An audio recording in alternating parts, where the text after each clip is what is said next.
Hey everyone, welcome to the Burnt Brass Homestead channel. I did a couple videos about shopping at your big box store or local nursery or even online nursery to buy plants if you haven't started them. And for each cup, the small cups, just like this one, it's $4.98. Now, Labor Day was yesterday, but the Labor Day sale started a few days ago, I believe on Thursday or Friday of last week, and it was supposed to end yesterday, which was Labor Day, but you could check your local stores to see if they still have sales. But even with the sales, in order for us to plant these many plants, whether it be tomatoes, squash, your various squash, your brassicas, um, this would cost us a fortune if we didn't grow our own seeds. So I definitely recommend that you try to start your own seeds as early as possible. And if you get to the end of May, June period, and things aren't growing the way you expected, that'll be a good time, especially around Memorial Day weekend. That would be a good time to go out and buy some of the vegetables that you couldn't grow.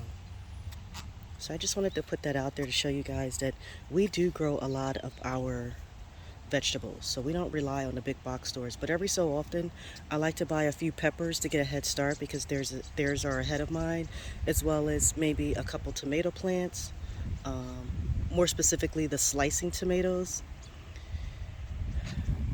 I like to grow the Amish paste and the fertilay, hopefully I'm pronouncing that properly, to make sauce, to make tomato sauce. We don't buy any leafy greens such as like lettuce and collards, kale, Swiss chard.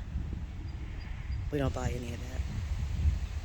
Here is a look at some of our most recent transplants, and we have more to go. But you take your time, take it one day at a time. You don't have to put everything in the ground in one weekend. Don't burn yourself out. Just take your time, and your garden will come together.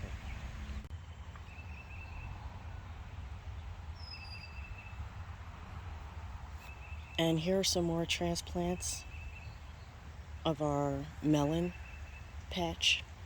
So this is where most of our melons will go. And we will most likely have to extend this patch because we still have more plants to transplant.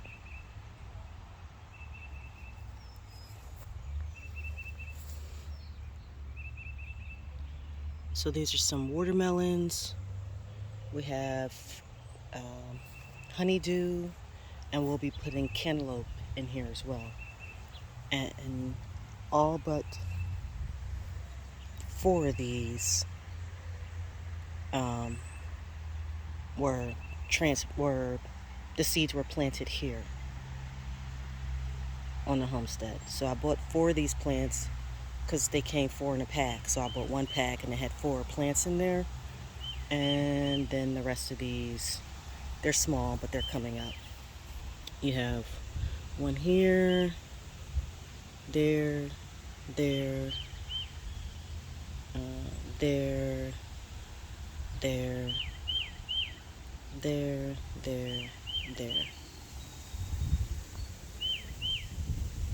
So yeah, this is our mini garden areas where we get a lot of our food from. And each year we're trying to expand.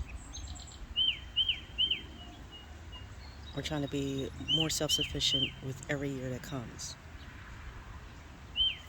And then here you have our meat birds. So most of the videos that I'll be doing the next few weeks will be targeted towards raising Freedom Ranger birds for meat, as well as getting the garden together. So hopefully we'll have all of our transplants in the ground that we want to put in the ground by mid-June. And then I will continue to actually create transplants for when we harvest vegetables, fruits and vegetables from the garden. I have more to put in there, as well as, continuing transplants to get ready for the fall. So the fall seedlings won't start until around maybe August, but I always want to have something ready to be transplanted in the garden. So that's the next thing that I'm working on. That wasn't something that I did in the past, but I'm at a point now where as though I need to improve in another area of gardening. So I hope this video proved useful to you guys. Please like, share, and subscribe to help this small channel to grow.